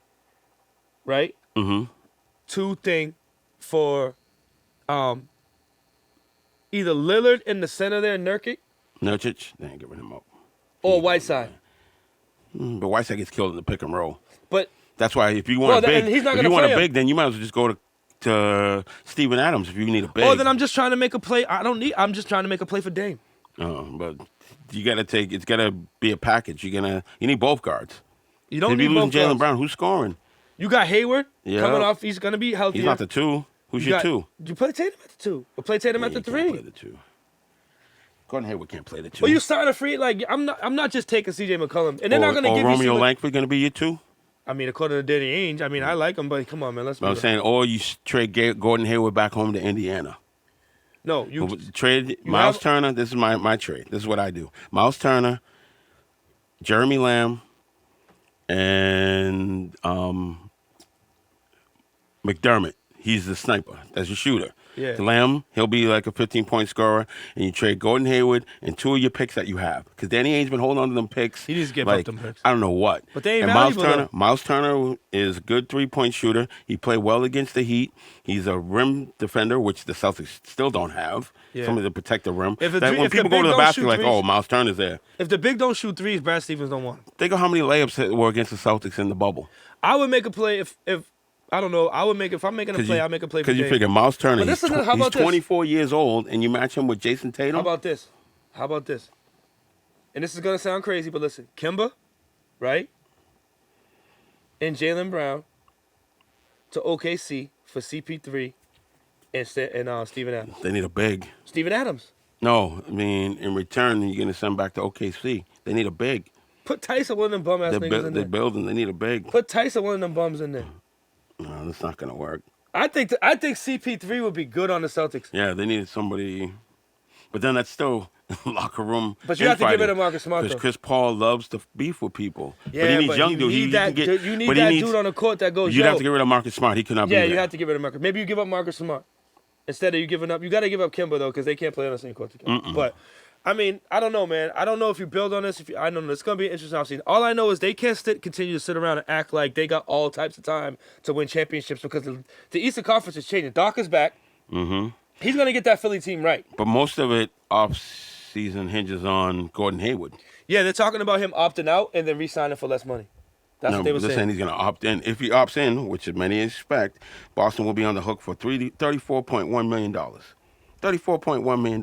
That's what Danny Ainge should have been kicked in his neck. No, but signing that dude for $34.1 million. But if Gordon Hayward didn't break his ankle now, we might see a whole different Gordon Hayward. Coulda, shoulda, woulda, bro. That's what I'm saying before with Brad Stevens when, the whole thing about him coaching is, fluke accident in the bubble. If Gordon Hayward doesn't hurt his ankle, what's this team like? I understand that, Tease. But what I'm talking about in the game. When they're shooting threes and they should be going to the basket, well, let me take that everybody back. can see that. They do have a sniper. Gordon Hayward used to be that dude. Gordon Hayward was super athletic, fade away, like he was an offensive player. I mean, I don't know, man. I just think that they can't sit around with this lazy, we're young. And their issue too, their problem was once he was out there was not enough basketballs for everybody. Yeah, but when he was out there, he was facilitating. No, for him, yeah, that's fine. But then you get other dudes like, he's taking away from my touches. Even though he's facilitating, he's dribbling the ball. The other guys want the ball. They're not like a Golden State offense where Jaylen Brown and Marcus Smart and all of them are working off the ball. You know what I mean? It's being passed around. When the Celtics do work like that and they're making the passes, it's easy buckets. The offense, easy buckets. But then, and I don't understand why it's so hard. They got stuck in ISO ball in the bubble a lot. That's where why they're you call dribbling down. timeout. There's 5 seconds left. Kemba's taking a jumper, or Jaylen Brown. And that's why when they was cutting to the coaches thing, and I'm hearing Brad Stevens, I'm looking, going, why are they shooting threes? And he's telling them, just keep shooting. We're getting good shots. It's good. No, motherfucker. Go to the basket. I was yelling at the TV. That's what bothers me about him. Do you know the last 2 games? I didn't even watch them. I didn't want to watch them. I just checked the highlights on my phone. I checked the highlights on my phone because I'm like, why am I even going to put myself through this? Because I already know what's going to happen. I'm watching the Twitter feed. I'm seeing people going, Marcus Smart with another, stop shooting. Like, everybody is telling you that. You got to see that as a coach. So, this is a big offseason for the Celtics because, regardless of how I think Kyrie's a sucker, that Brooklyn team's going to be good. Well, like I said, it may require sending some familiar faces out of town, but for a team that came up short, changes may be necessary. 3 years in a row, you got to change something. I'm with the Sam because you can't blame Kyrie. He's not here. So what's the common denominator of why they're not making it past where they're at? Terry Rozier's not here. It's the mentality of Brad Stevens and Danny Ainge where everything is awesome.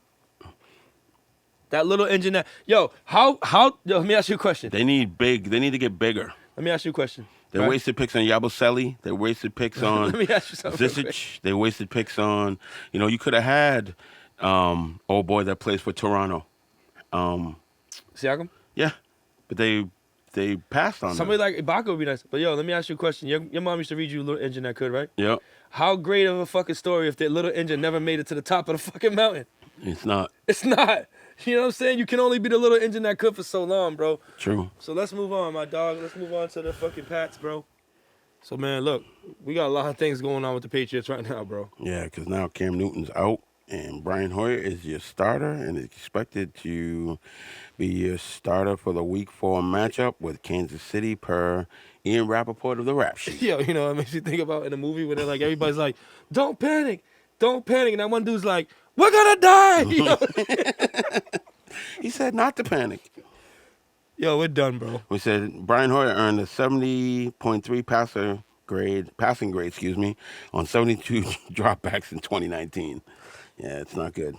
Because now what do you think they're going to... Oh, no, let me not say that because the only reason why I'm not saying that is... No, Tease, don't do it.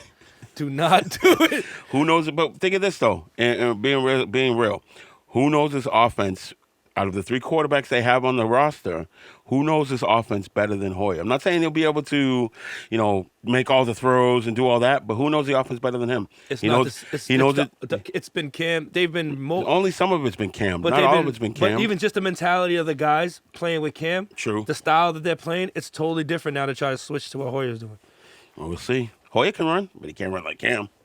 Dude, it's Brian Hoyer, bro. Yo, I'm sorry, man.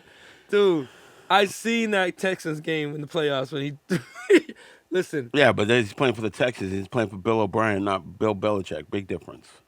Big difference. Okay, this is the thing. Because Belichick's not going to put Hoyer in position to where he's going to. I'm gonna tell you what's going to be a problem. Okay, he can move. He might be able to move the ball, right? In the red zone. You got receivers that can't get open supposedly now. With Cam, his movement and the defense is worried about him running. What's going to happen in the red zone? What are they going to do in the red zone? Tight end time. Your boy Chase Winovich said he might want to play some tight end. If Chase Winovich has to play tight end, we're in worse situation. Right, Mike Vrabel playing tight end. But yeah, he played tight end on certain situations. You're going to think the rookie tight ends didn't have that much of an offseason. Their deep offense is not the easiest. Asahi guy's supposed to be talented. He's just not up to speed, probably. Correct, with the playbook. Tease. And now that Cam's not there, that's missing too. Yo, Tease. You know me, bro. I'm a Belichick. You know what I'm saying? I'm an optimist. I'm an optimist when it comes. I ain't check. Yo, and this is another thing. This goes to show you, right, how your boy and my ex-boy, played himself. Because this should be Jarrett Stidham right here sitting in now, getting a chance to play. It's showing that he can play. But he can't play, obviously, because if he would, he'd be starting. He wouldn't have been the number. He wouldn't have been the number 3. He'd be the number 2. Yo, he needs to stop letting this girl tweet. That's what he needs to stop doing. But either way. Well, he shouldn't have went to that wedding. That was his problem.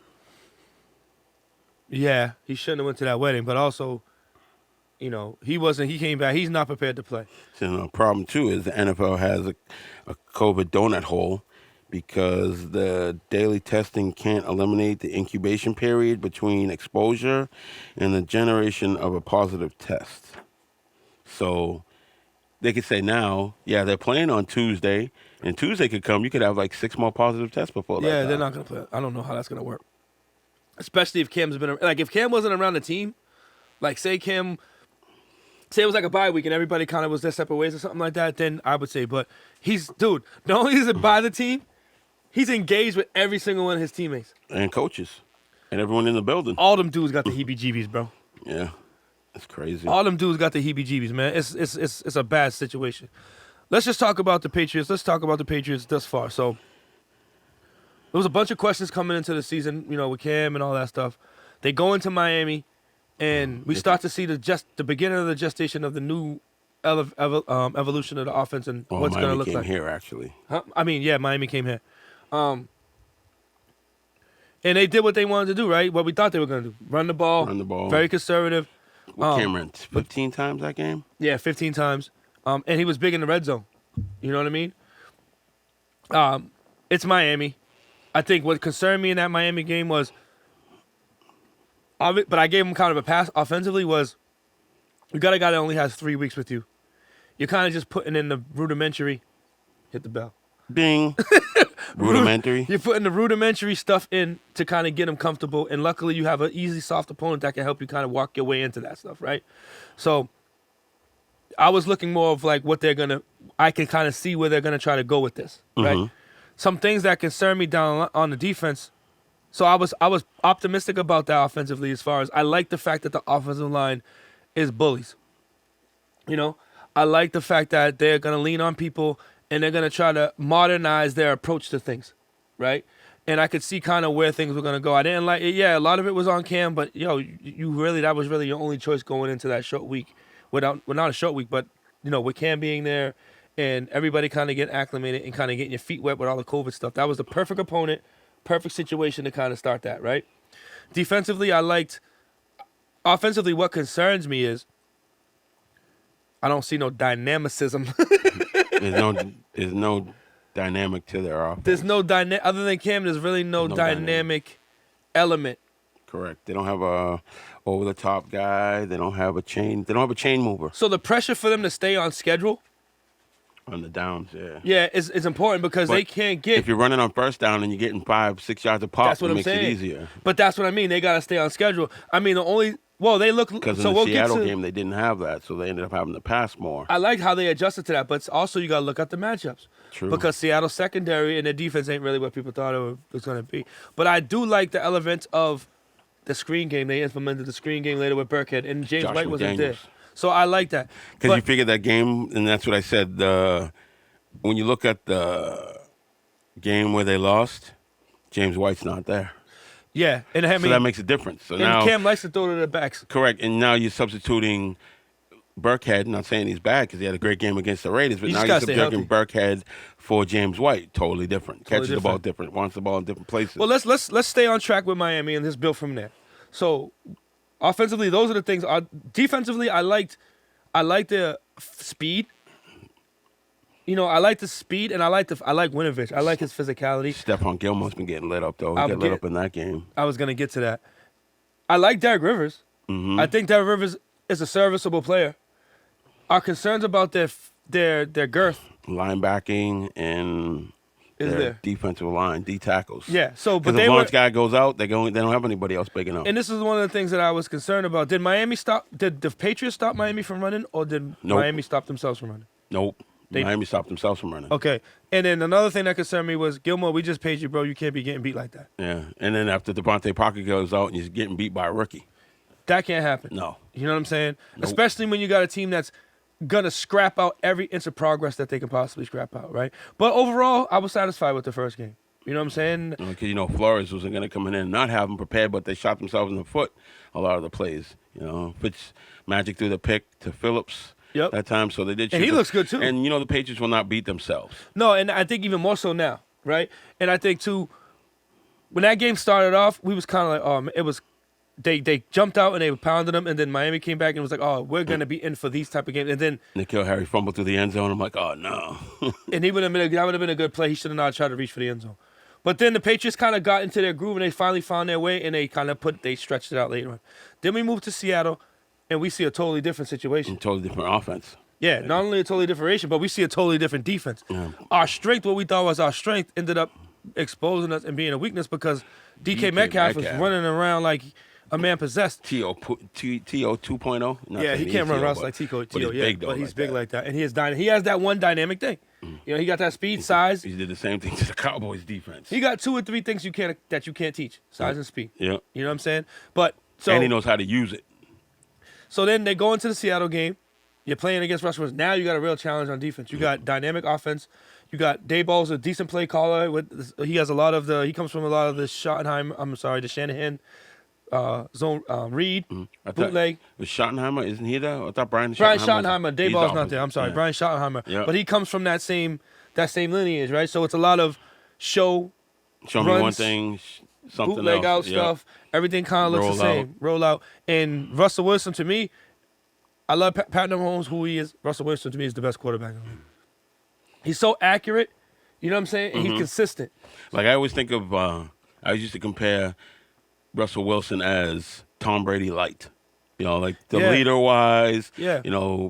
No, Tom Brady earlier in his career, not in his latest career. He got salty later in his career. But, like, you hear him speak, he speaks highly and well of everyone. Like, he even dedicated. He leads the right way. Like, he was talking about James White, who's not his teammate now, but was his teammate in Wisconsin. Which you forgot about. Showed him that respect, you know what I mean? That is his I think what's going to hurt. That's why I picked Seattle as my team coming out of AFC. They got to do something with that defense, though. But that defense is bad.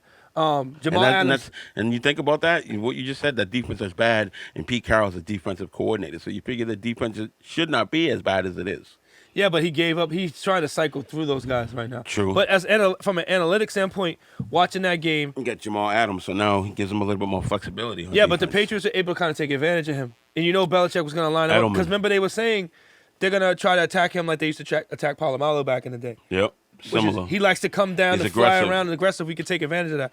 And they moved and they did what they wanted to do offensively against Seattle. And I like the fact that we got to see Cam throw the ball, mechanic-wise, but he was comfortable. The offensive line was able to make him comfortable. Josh McDaniels made him comfortable with a lot of throws to Burkhead. A lot of safe throws. Harry showed some things, making some catches. Harry just got to make the catches he's supposed to make. You know what I mean? Right now. Forget worrying about trying to be. But Cam's also giving him that You know, he's giving him the confidence to say, hey, man, you can do this. Where last year he wasn't getting that. He was just getting yelled at. Like, come on, man, get open. Big difference. The difference. And some people don't react that way. Here's the thing that concerns me on the defense right now. Everybody can talk about, we talk about the girth and the size, the lack of size. That didn't really play that really didn't show itself against Seattle like I thought. But what did show myself is, and what I've noticed, Miami did it, and I've noticed that Seattle did it, and then the Raiders also did it, is Jonathan Jones. They're taking advantage of him right now. Mm-hmm. And Gilmore can't play. He's getting taken advantage of too. Teams are not scared of him. They're throwing at him. Yep. So he either got to make them stop. Jonathan Jones has to stop playing, because if Jonathan Jones can't play that slot, because there's a lot of slot, Locker was killing him. Well, you think now? Before slot, you didn't have a lot of vertical routes. You have a lot more vertical slot routes now. That's because, that McVay shit. No, but I'm saying before, your slot guys were Welker, Edelman, so you had the quick little guys in the space. Now you're putting Hardman, you're putting guys who are normally on the outside in the slot. And they're throwing that safety way out. And you're throwing a two-way route. So if they cut inside and he doesn't have inside help, he looks like he's getting roasted because the receiver has the choice based off the safety. He's going to go to the outside. Is he going to play inside leverage or outside leverage? So with the play with Renfrow. I like it, Tease. I like the outside-inside leverage. Give him that breakdown. When Renfrow beat him for the touchdown. It was a flip route. Correct, but Renfrow broke the route. He broke like he was going to drag, and then he yanked it up the field. He went upfield, but that wasn't the original route that he was supposed to play, that he was supposed to run. He was covered majority of the route by Jonathan Jones. But the final result we saw, because not being in the stadium, is that Jonathan Jones got beat for a touchdown. But this is the thing, though. Where McCourty got there late. McCourty got there late because they're caught out. I think that's a design route, though, because they ran that same route later in the game, and they was on it. A lot of that happened. And a lot of times it was a double move, I think. Yeah, it was a double. It was to try to bait McCourty and get Renfrow. They seen something on tape that either Jonathan Jones is trailing his guy, he's not sitting over the top of him, because he can't get that route off if he's sitting over the top of him, if he's stacked on him. Yeah, you know what I'm saying? Yep. Because Renfrow ran that same route later, and the Patriots, they did play it. Now McCourty, I don't know what was going on the opposite side of Renfrow. Yeah, maybe something was deep where he had to check that. You know what I'm saying? But you also got to look at personnel. If that's not a big-time receiver over there, you got to let J.C. Jackson handle him. And you got to worry about the most immediate threat, which is the closest man to you. Waller. Deep It would have been Waller. Well, they had Waller shut down. No, but I'm saying that would have been like, say, J.C. Jackson covering for that play, because it was switching off throughout the game. Yeah. Like Joe John Williams would cover him sometimes, Gilmore would cover him sometimes, depending on where he lined up.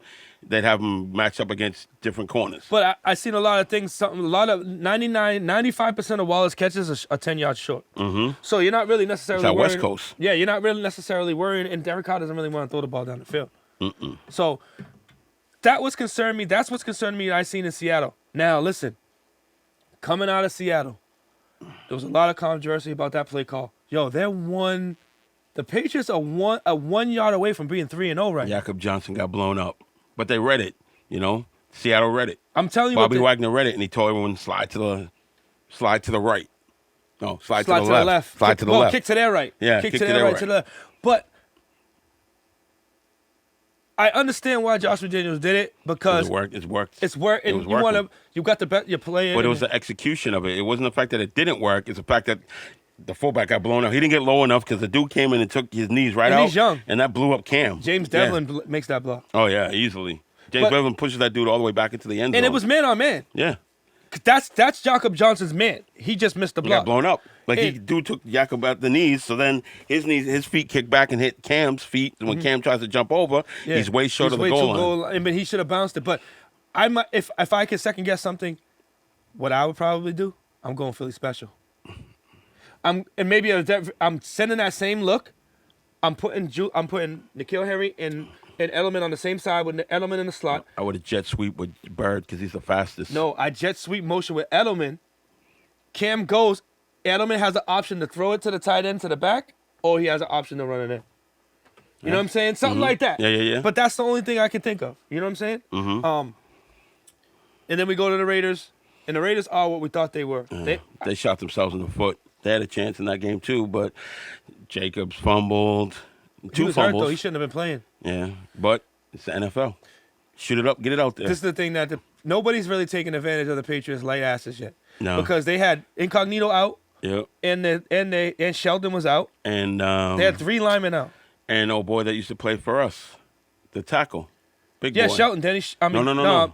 Brown. Trent Brown. Trent Brown was out. Incognito was out. And the other dude was out. So they didn't really. And Ruggs was out. Yep. So, and defensively, Cam was confused in the beginning.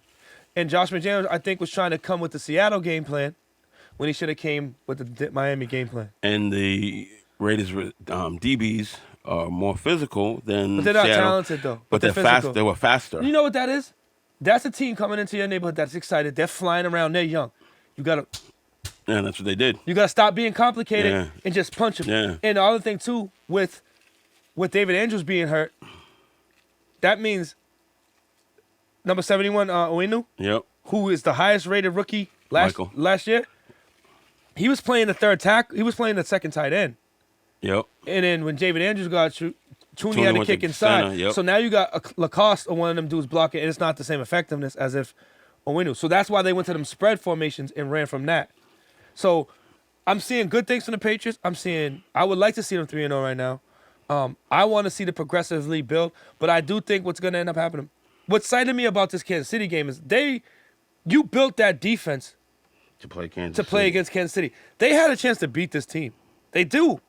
They do have a chance to beat this team if they can control the ball and score points. See, that's the thing. Teams try to control the ball against Kansas City, but they don't get no points. Either they get 3. It's like playing the Patriots back in the day. You got to score points. Like coming to Foxborough. You know, when you go to Foxborough, field goals were not getting it done. But if you get a field goal, but you got to score points. You know what I'm saying? And you got to score points in key moments. You know what I mean? And I think they were going to be able to do that against Kansas City. But I definitely think that if I'm the Patriots, this is me, how I'm building my defense if I'm in 2020, right? Mm-hmm.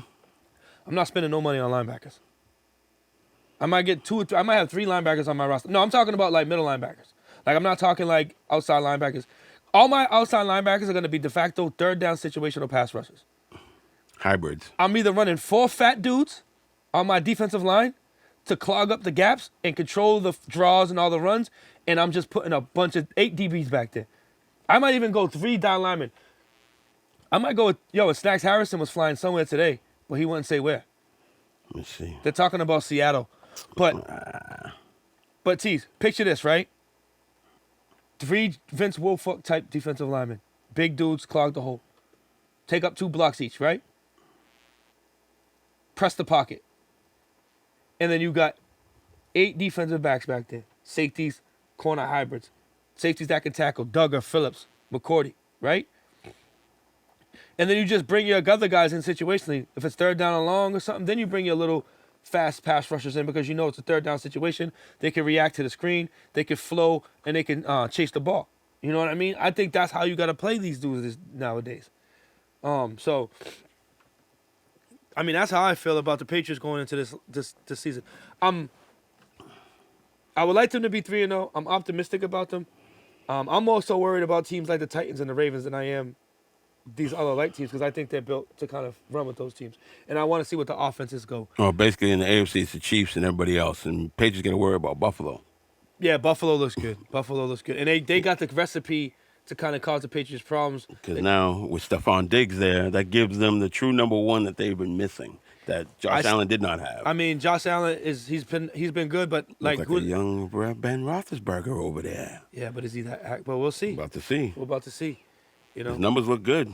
But I'm comfortable right now. I'm cool with the Patriots. I know they're not the finished product. They're playing with house money right now. You know what I'm saying? Might not be playing with nothing. Nobody might not be playing though. It's crazy. That's where we're at right now in this world. COVID-19. COVID-19 is fucking everybody up. To be honest with you, yo, it's just, it sucks, man, because I'm a sports person. We're both sports guys. You know what I'm saying? Especially football season, dude. Like, I'm usually all in on football. So college football, everything. So today we got we was gonna do a new segment. Drop a gem. And what it usually is, what's gonna be is just kind of us giving you a history lesson on something, either that was a sports lesson that, is prevalent in our lives, something that we've been through that might give somebody some guidance or some better understanding of who we are, or also kind of just give you kind of a tale to tell. Or also something that we've seen that's happened that we want to school y'all to about, or an individual that we want to talk to y'all about who was prevalent that might not get the shine that they normally did. And it so happens today, unfortunately, we lost somebody in Major League Baseball who was a Hall of Famer, with Bob Gibson passing today before we stepped into the show. So we're gonna drop a gem on Bob Gibson. And Bob Gibson was an American professional baseball pitcher. He played 17 seasons in Major League Baseball for the St. Louis Cardinals. He was nicknamed Gibby and the Hoot. He tallied 251 wins and 3,117 strikeouts, and he had an ERA of 2.91 during his career. So yeah, he had nice. Bob Gibson was from Omaha, Nebraska. He was an African-American pitcher. He was the first, well, other than Satchel Paige and guys like that, he was probably the really first dominating African-American pitcher. Am I wrong if I say that? You're right. And he's what a lot of these power pitchers model their game after right now. And he was a mean son of a gun on the mound, from what I understand. 256 complete games, 56 of which were shutouts. He was a 9-time All-Star, a 2-time Cy Young winner, a 9-time Gold Glove winner, a Major League MVP in 1968. He was a 2-time World Series champion and 2-time World Series MVP. That's numbers on the board, big dog. That's big numbers on the board.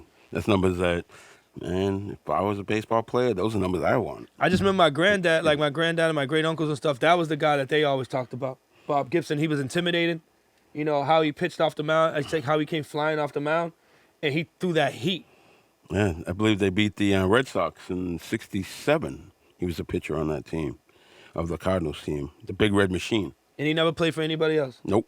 Cardinals through his whole career. So he was National League MVP in 1968, and he was a 9-time Gold Glove winner. Yep. And he had a history with the Globetrotters too, right? He had a contract with the Globetrotters. He was a good basketball player. He went to Creighton. He had a contract with the Globetrotters that he ended up turning down in order to go play baseball. So, Bob Gibson is an icon. He was somebody that, power pitcher. He set the basic blueprint of what a power pitcher is supposed to be and what he's supposed to look like, how he's supposed to conduct themselves.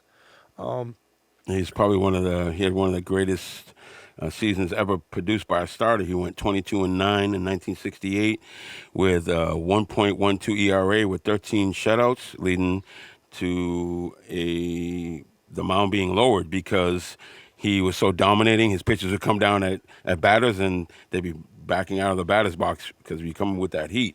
So they ended up lowering the pitcher's mound from 15 inches to 10 inches because of Bob Gibson's pitching. Now, there's people that play the game, there's people that affect the game, and there's people that cause you to change the game. Dominate the game. You know what I'm saying? Dominated the game. That's the next level. And he was pissed about that change. Exactly. He was dominating. If Jesus Christ is building an all-heaven team, Bob Gibson's his number one starter, bro. For sure. So rest in peace to Bob Gibson. We love you, we respect you, and you're a legend. Rest in peace. Rest in peace. R.I.P. Bob Gibson, 84 years old. 84 years old. All right, y'all. So listen, before we get into set it off, I want to make sure I give you guys the socials. I forgot to give them to you last week, and Tease almost slapped me. So listen, if you guys want to hit us up, you want to follow us, you want to be the first to get any content, you can go on IG. It's New Jack Sports Machine at Instagram. Also, New Jack Sports Machine at Facebook. Also, we have a new YouTube channel. You just got to Google New Jack Sports Machine. Please like, follow, and subscribe to the YouTube page. So as soon as new content drops, you'll be the first to notice. And make sure you hit that notification button as well. And last but not least, if you want to be a little bit more personal, you want to send us some questions, you want to bring up a topic that you want us to discuss on the show, you can email us directly at newjacksportsmachine@gmail.com. And last but not least, it's New Jack Sports at Twitter. So all those socials, write them down, lock them in your phone. Hit us up, man. We want to try to get more fan interaction and more people involved in the show and make you guys feel like you're part of the show as well. Help us out with some show ideas. So was that good, Tease? Yes, sir. We hit that, right? All the bells and whistles. So let's get into the set it off. For those who don't know, this is a part of the show where we end the show always where we basically call somebody to task. We call them out on the carpet, and we basically verbally put a foot up that ass for about 10 minutes or so. Me and the homie Tease, we double team your pause and give you the business. So, Tease, who we gonna set it off with? Who we gonna set it off on today, dog? Your boy there, the flat earther. This guy, man. Who's that, bro? Who we talking about? Mr. Irving. Kyrie Irving, we need you to come down to the front of the congregation, please, so we can give you these hands. And I don't know what's wrong with this guy. Yo, there's certain people that he's probably a really smart guy. You know what I'm saying? And that's part man. Like Nick Wright said, he was a dude that went to Duke. He took like a quarter of a semester of philosophy, then thought he knew everything. Right. Okay. There you go. Nail in the coffin. You said it. Yo, I couldn't say it better myself. Like, yo, the fact that this guy, I don't know if he likes, some people like, I don't know if he likes basketball or if basketball is just something that he does that He's he just thinks good at it. That's it. that gives him a platform to talk crazy. But if you're going to speak, bro, first of all, you got to be respectful. To say that you just hired a coach yesterday, like a couple of weeks ago, right? Dude hasn't even had one practice or meeting with y'all, and y'all are talking about, well, we don't really have a coach. I can be a coach. KD can be a coach. No, you can't. So why don't we just let Kyrie coach the team? I'm going to tell you what's going to happen with that Brooklyn Nets team. Yo, they're going to win games because they're just ultimately super talented. But him and KD are going to be beefing before it's all said and done. Yeah, once you start losing. One of them is going to be demanding that the other one get traded. Kyrie's probably going to be the one that gets traded, and Kyrie's going to be one of the dudes that is a great player that ends up playing on 7 to 8 teams before his career's over. Because Kyrie's the leader of that. Because like this started all back when they were playing on the USA basketball team, and they had that whole thing. Remember, reporters would ask him, "Hey, what were you and Kevin talking about in the hallway?" And Kevin Durant just came out and said that's exactly what they were talking about. But then you go to the media and you start shitting on the media saying, "Yo, you guys are crazy." Like, come on, bro. Yeah, man, them flat earthers, man. Yo, and that in itself is a whole thing. Then he throws shade to LeBron, telling him that if he has the ball, he feels that he's the most confident shooter on any team that he's ever been on. Yo, and that includes LeBron. Yo, if I'm LeBron, next time I see Kyrie Irving, I'm slapping him in his face. Keep my name out your mouth, bro. It's jealousy, man. But like, dude, you can say what you want to say about LeBron. You can say if he's better than Jordan. You can say if he's not better than Jordan. What you cannot not say is that he's not the most dominant basketball player of his generation. Jealousy's an evil thing, man. But I think it's more so the cultural impact that LeBron has that he's jealous. Well, you got to think back when he was on Cleveland, LeBron was calling him the kid. He never gave him the proper respect. So Kyrie's never felt respect. You earn respect. You command respect. But you don't demand respect. I'm a grown ass man. If I come to a team that you're on and you're calling me a kid, we're gonna have a problem. Because regardless whether I got to show you whatever, I'm not 18 anymore. I'm not 17. You don't call me a kid. I'm 20 whatever years old. LeBron, hey, can I talk to you for a second? Exactly. Hey, what's up? Hey, listen, bro. I appreciate everything, but please don't call me kid. You know what I'm saying? That's when they had that whole issue, not to get off topic, but they had that whole issue when LeBron kind of got mad when other players made decisions in the bubble, when Milwaukee made this decision in the bubble, and they didn't go through him first to let him know what they were going to do. They don't answer to you, bro. It ain't like that. Yeah, I understand that, but I mean, yo, LeBron got an ego too. But super. But just like I said, when Kyrie left and went to the Celtics, and LeBron posted that Arthur picture with the hand clenched because he was all mad, that's kind of like the same thing. Like they're throwing shots at each other. Yo, Kyrie left because he didn't want to be there anymore. Kyrie was in the bucket bowl before LeBron got there. Yeah, I know. He was in exactly. So, like, you don't need to bow down to somebody. You got to have a mutual work and respect for somebody, but you at least have a respect for somebody, regardless if there's a lot of dudes that. But it's the mental game, because with these two, unlike I was saying earlier, like with AD's not he's not a dog like that. He's never been on a team where he's led the team to anything. When he's on the Pelicans, what they win? The problem is you can be the best basketball player in the world, but that don't get you respect. Kyrie wants to be respected, but people don't respect him. You know why I don't respect him? Because he's phony, and they know he's phony.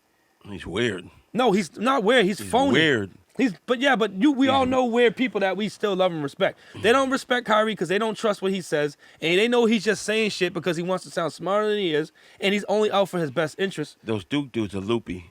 Jason Tatum's kind of aloof. They're aloofs. They are.